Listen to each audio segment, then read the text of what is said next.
Next preposition about.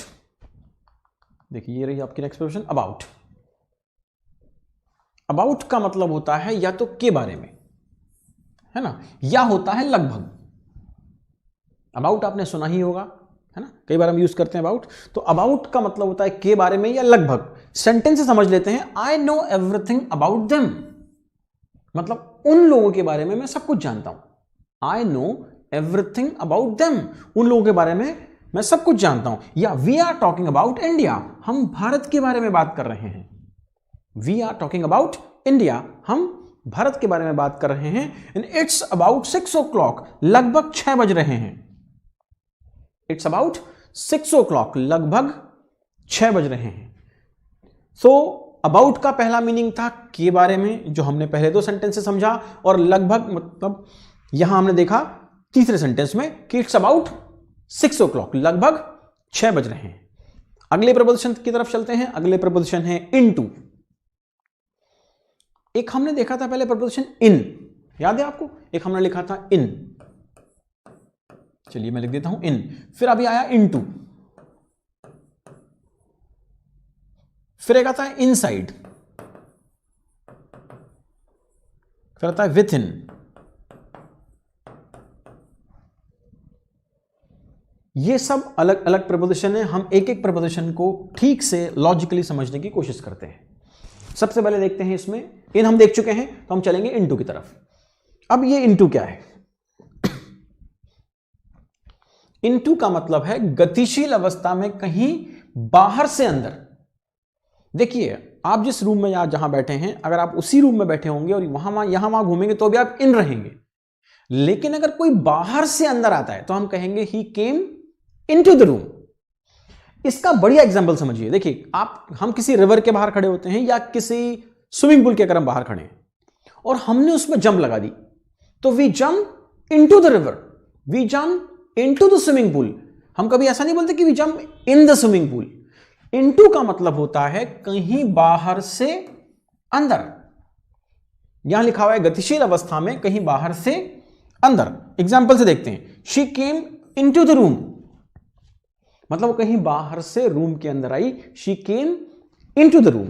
We jump into the river, we jump into the river, हमने बाहर खड़े होकर नदी के अंदर जंप लगाई। And he put tea into the cup, उसने चाय उड़ेली किसमें? कप में। पॉर का मतलब होता है उड़ेलना, डालना, ऐसे, है ना। तो he poured tea into the cup. So into का मतलब हो रहा है कहीं बाहर से अंदर। देखिए हम अगर वहीं रहेंगे तो हम इन रहेंगे, लेकिन अगर कहीं हम बाहर से अंदर आएंगे तो क्या होगा? इनटू। अगला इसी कड़ी में देखते हैं, नेक्स्ट प्रपोजिशन है आउट ऑफ। ये इनटू का अपोजिट हुआ। अगर ये इनटू का अपोजिट है तो इसका मीनिंग क्या हुआ? गतिशील अवस्था में कहीं अंदर से बाहर।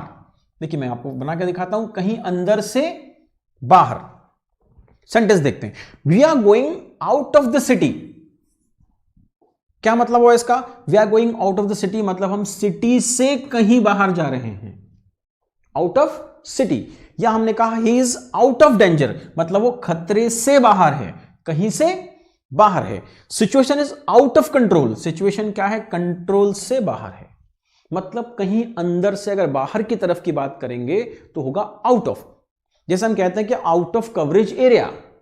मोबाइल जब हम यूज करते हैं तो कई बार हम क्या हो जाते हैं? आउट ऑफ कवरेज एरिया हो जाते हैं, मतलब हम उस कवरेज एरिया से बाहर चले गए, कहीं अंदर से बाहर।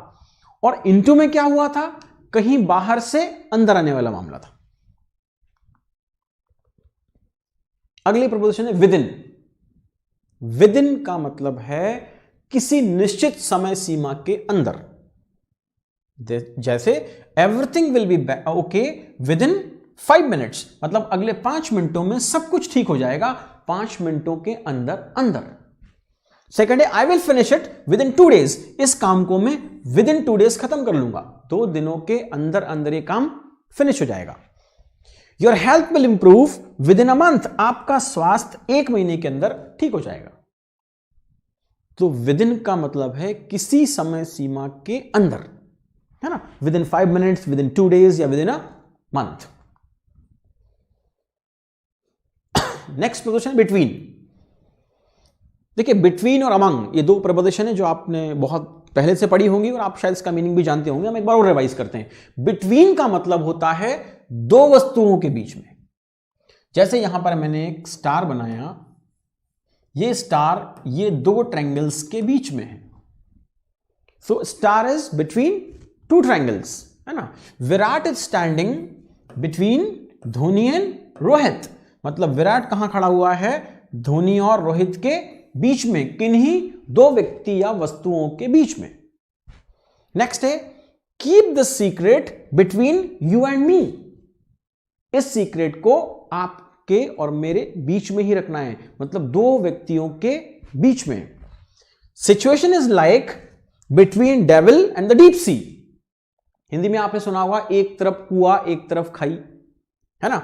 इंग्लिश में उसके लिए यूज होता है situation is like devil and deep sea, मतलब एक तरफ खतरा एक तरफ खाई, कुछ इस तरह का मामला है। तो बिटवीन मतलब दो वस्तुओं या दो व्यक्तियों के बीच में। अब देखते हैं अमंग। अमंग का मतलब होता है दो से अधिक वस्तुओं या व्यक्तियों के बीच में। लाइक जैसे sir is standing among the students, sir कहां खड़े हैं, स्टूडेंट्स के बीच में खड़े हैं। तो अमंग मतलब मोर देन टू, दो से कुछ ज्यादा, है ना, लेकिन काउंटेबल समझ ले। जैसे divide the sweets among all the boys, सारे बच्चों के बीच में, स्टूडेंट्स के बीच में, बॉयज के बीच में वो स्वीट डिस्ट्रीब्यूट करना है, तो अमंग ऑल, सबके बीच में। There was a table among the chairs, मतलब बहुत सारी जो चेयर्स रखी थी उनके बीच में एक टेबल था। अगर यही टेबल दो चेयर्स के बीच में होता तो क्या कहना पड़ता, तब हमें कहना होता बिटवीन, लेकिन यहां पर वही टेबल बहुत सारी चेयर्स के बीच में था, तो हमने कहा there was a table among the chairs. ये दोनों तो आपको अच्छे से आता था, बिटवीन एंड अमंग, और अब आप और अच्छे से समझ गए होंगे। अगली प्रीपोजिशन जो हमारी है इसमें वो देखिए आप, ये है अमिड।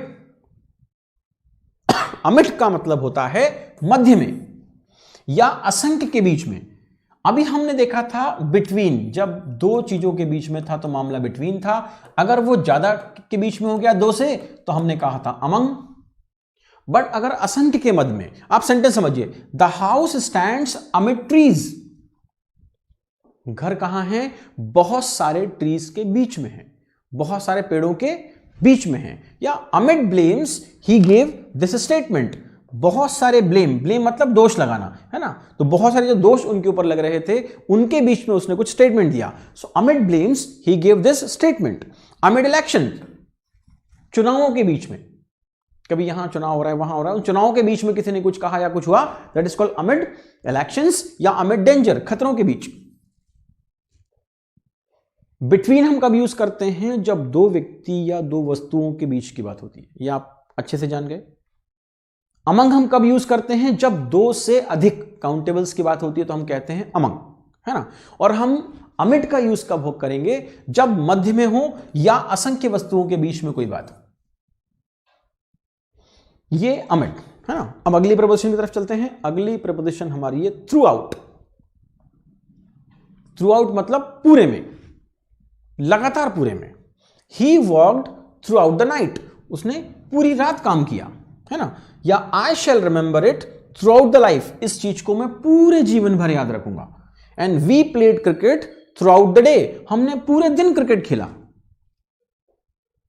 बचपन में हम क्रिकेट खेला करते थे, लगभग पूरे पूरे दिन क्रिकेट खेला करते थे। तो ये सेंटेंस बिल्कुल सूट करता है वहां पर कि we played cricket throughout the day, जब छुट्टी का दिन होता था पूरे दिन क्रिकेट खेलते थे। So we played cricket throughout the day. Throughout का मीनिंग है लगातार, पूरे में, है ना। जैसे सेंटेंस कैसा था, he worked through out the night, उसने पूरी रात काम किया। तो थ्रू आउट का मतलब है पूरे में। इसके पहले हमने देखा था इनटू, इनटू मतलब कहीं बाहर से अंदर। अब हम बात कर रहे हैं इनसाइड। अब इनसाइड क्या होता है, देखिए कहीं अंदर। इनसाइड का मतलब है कहीं अंदर। इसका सेंस पकड़िए, हम जब कहीं बाहर खड़े होते हैं और किसी चीज को कहीं अंदर बताते हैं, हम कहां हैं, हम कहीं बाहर हैं और किसी चीज को हम अंदर नोट कर रहे हैं, अंदर बता रहे हैं, हम कहेंगे it is inside. He is going inside the hotel, हम बाहर से खड़े होकर देख रहे हैं कि वो कहां है, he is inside the hotel. There is nothing inside it, इस चीज के अंदर कुछ नहीं है। They were quarrelling inside the house, आप कहीं बाहर खड़े थे, आपको घर के अंदर से लड़ने झगड़ने की आवाज आ रही थी, तो आपने क्या कहा, they are quarrelling inside the house, क्योंकि आप कहां हैं, आप तो बाहर हैं। जैसे आपसे किसी ने पूछा कि आपकी बुक्स कहां हैं, आप कहेंगे इनसाइड द बैग, क्योंकि आप बैग के अंदर नहीं हैं, आप तो बैग के बाहर बैठे हैं। बुक्स कहां हैं, वो बैग के अंदर है, तो क्या होगा, books are inside the bag. इसी के क्रम में अगला है आउटसाइड, जो इसका अपोजिट है। इनसाइड में क्या हुआ था, हम कहीं बाहर खड़े थे और हमने किसी चीज को अंदर बताया था, यही बताया था। आउटसाइड में क्या होगा, इस बार हम अंदर होंगे और किसी चीज को कहीं बाहर बताएंगे। हम कहां होंगे, अंदर होंगे और किसी चीज को कहीं बाहर बताएंगे, इसलिए लिखा है कहीं बाहर। एग्जाम्पल से समझिए, शी इज लुकिंग आउटसाइड, मतलब वो कहीं अंदर खड़ी हुई है और वो बाहर देख रही हैं, तो शी इज लुकिंग आउटसाइड, है ना, अंदर से कहीं बाहर की तरफ देख रही हैं। इज देयर एनीबडी आउटसाइड, क्या कोई बाहर है, क्योंकि आप कहां हैं, आप अंदर हैं, और किसी से पूछ रहे हैं कि क्या कोई बाहर है, मतलब आप आउटसाइड की बात कर रहे हैं। Please remove your shoes outside, कृपया अपने शूज कहां रखने हैं, आउटसाइड। आप कहां हैं, अंदर हैं, और आप क्या कह रहे हैं, रिमूव योर शूज आउटसाइड। तो आउटसाइड का मतलब होता है कि आप खुद कहीं अंदर रहते हैं और किसी चीज को बाहर बताते हैं। इनसाइड में क्या होता है, आप कहीं बाहर होते हैं और किसी चीज को अंदर बताते हैं। ये क्लियर हो गया आपको?